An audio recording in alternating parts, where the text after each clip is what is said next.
ठीक है बच्चों, अगले वीडियो में कृषि और औजार। कृषि अच्छी उपज के लिए बुआई को पहले भुरभुरा करते हैं। ठीक है, जानते हो, पहले जुताई हो गई तो उसमें ढेला रह जाता है।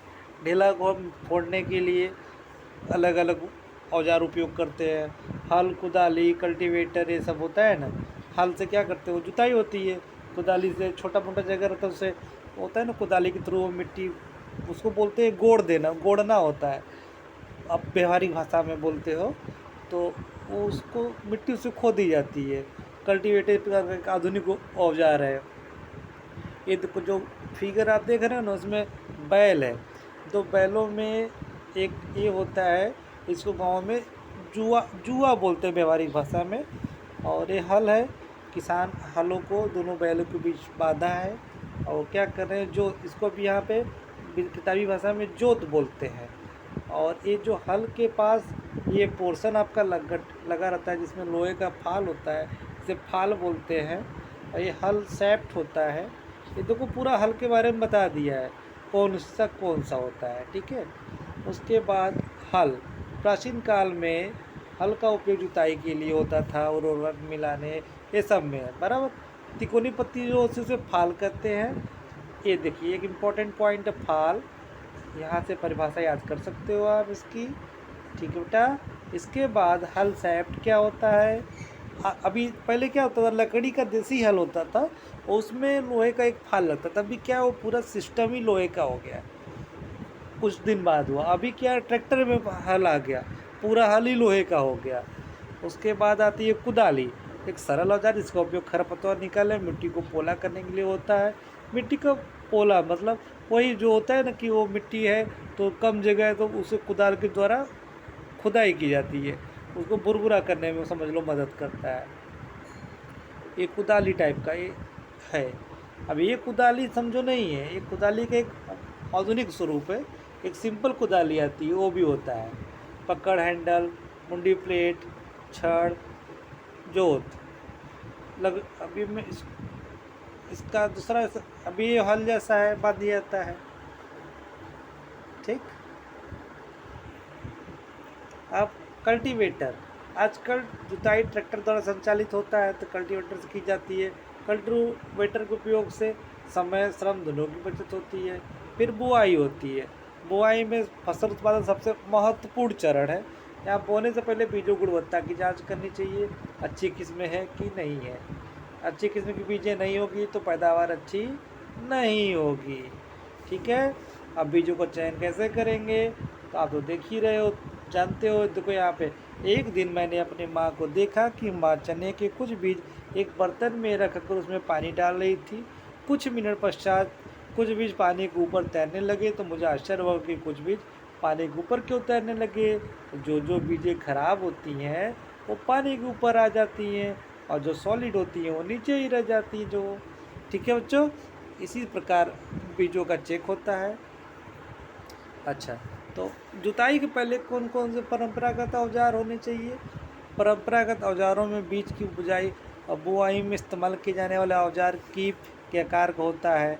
फिगर 1.2 ए, 1.2 ए देखो, ये ऐसा ये है ना फिगर में, इसमें से बीज डालेंगे, नीचे गिरता रहेगा, बराबर मात्रा में गिरेगा।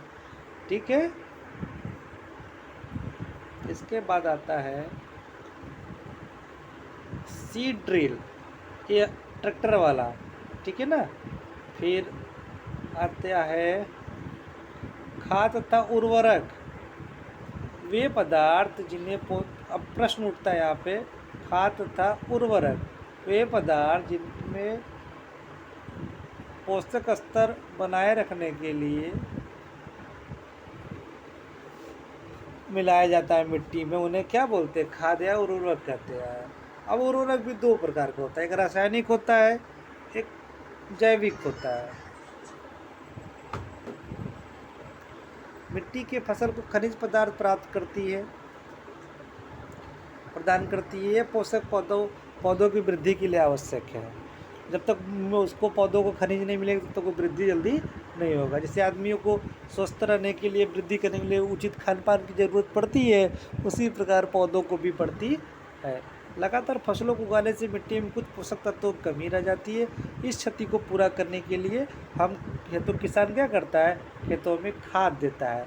यह प्रक्रम खाद देना कहलाता है। अपर्याप्त खाद से पौधे कमज़ोर हो जाते हैं। खाद क्या है? अब प्रश्न उठता है, खाद क्या है? खाद एक कार्बनिक जैविक पदार्थ है जो किसान पौधों एवं जंतु के अपशिष्ट से प्राप्त करता है।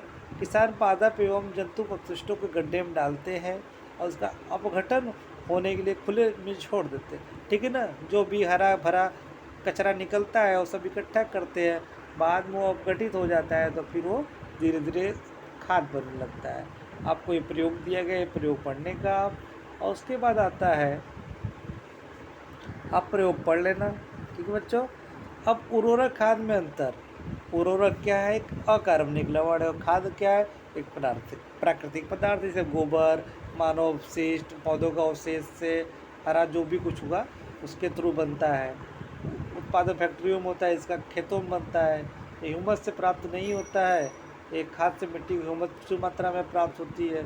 उर्वरक में पादप पोषक जैसे कि नाइट्रोजन ये सब होता है, इसमें क्या होता है, कम होते हैं, लेकिन ये ज़मीन के लिए बहुत अच्छा होता है। खाद के लाभ। खाद के लाभ क्या क्या है? पहला लाभ, इसमें इतना सारा लाभ है,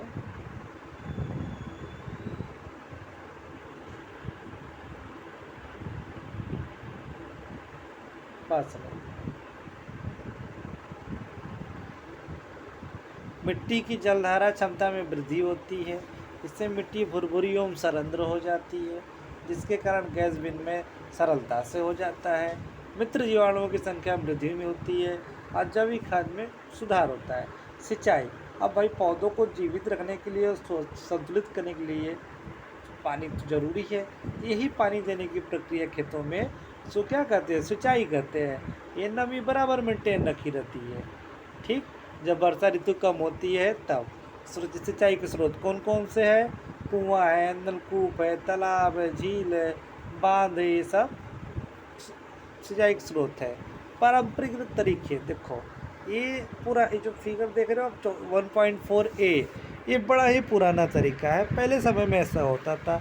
अपने घर में आप बड़े बुजुर्गों से पूछोगे तो वो आपको बता देंगे। यहाँ पे क्या है, जैसे मोट हुआ, चैन पंप हुआ, ढेकली हुआ, रहट हुआ, ये मोट है। पानी भर के आता है, इसको निकालते हैं, गिरा देते हैं। इसमें क्या है, वो उधर खींचते रहो और एक बाल्टी का सीधा ऊपर आ जाएगा बार बार। और इसमें क्या है, एक बड़ा वजन का पत्थर रहता है, और जैसे ही पहले उसको खींच के अंदर डालते हैं और जैसे ही छोड़ते हैं तुरंत ही पत्थर वजन ज़्यादा रहता है यहाँ पे, ठीक है, तो ये उसको बाल्टी को ऊपर लेके आ जाता है, इसे ढेकली बोलते हैं। उसके बाद ये थोड़ा सा मॉडर्न है, ये आपका लास्ट वाला। जल को ऊपर खींचने सामान्यतः पंप का उपयोग किया जाता है, अभी मशीन तो हो गई, ठीक। सिंचाई की आधुनिक विधि है, अभी ये देखो मोटर पंप है। कौन कौन विधि है?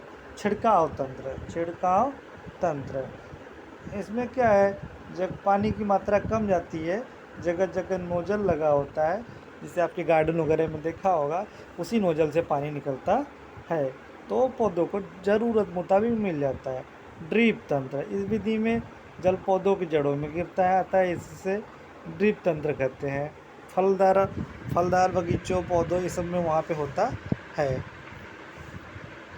खरपतवार सुरक्षा के लिए भाई इसमें दवा छिड़कनी पड़ती है, जिससे अनचाहे घास उग जाए। खरपतवार क्या, खेत में कई अनवांछित खरपतवार करते हैं। अनवांछित पौधे प्राकृतिक रूप से फसल में उगाते हैं, इन्हें अनवांछित पौधों को खरपतवार कहते हैं। खरपतवार हटाने की निराई करते हैं। हटाने को क्या बोलते हैं? निराई कहते हैं।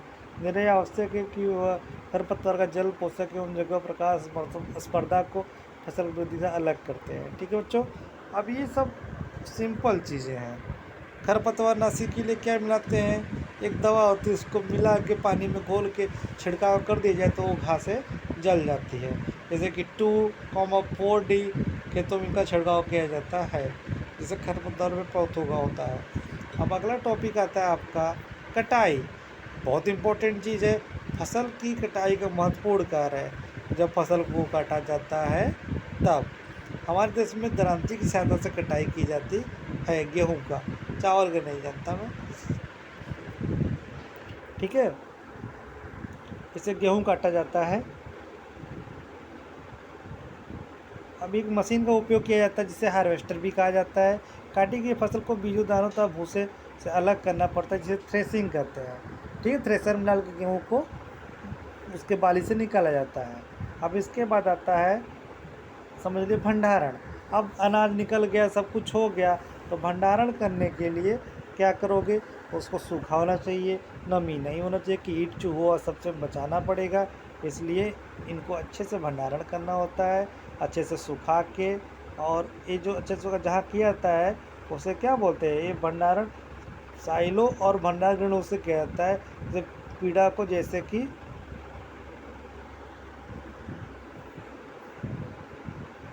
चित्र में दिखा रहा है, चूहे एवं कीटों से सुरक्षित रहा जा सके। नीम की पत्तियाँ घरों में रख सकते हो आप, अनाज अगर रख रहे हो तो। बहुत सारा उपाय है, ठीक है ना। अब जंतुओं का भोजन, जंतु भोजन कहाँ से, जंतुओं से भोजन क्या क्या मिलता है, दूध मिलता है, फिर मांस मिलता है, ये सब चीज़ें बताई गई यहाँ पे। अब ये पूरा पाठ आपका यहाँ बेटा पूरा होता है। ये आप पढ़ोगे, आपने क्या सीखा, इसको पढ़ोगे तो पूरा पाठ आपको समझ आ जाएगी। ठीक है, उसके बाद आप पाठ्य का वह क्लियर हो गया। प्रश्नावली खाल दे ही दिया हूँ मैं, ध्यान से पढ़ना। ठीक है बच्चों, धन्यवाद।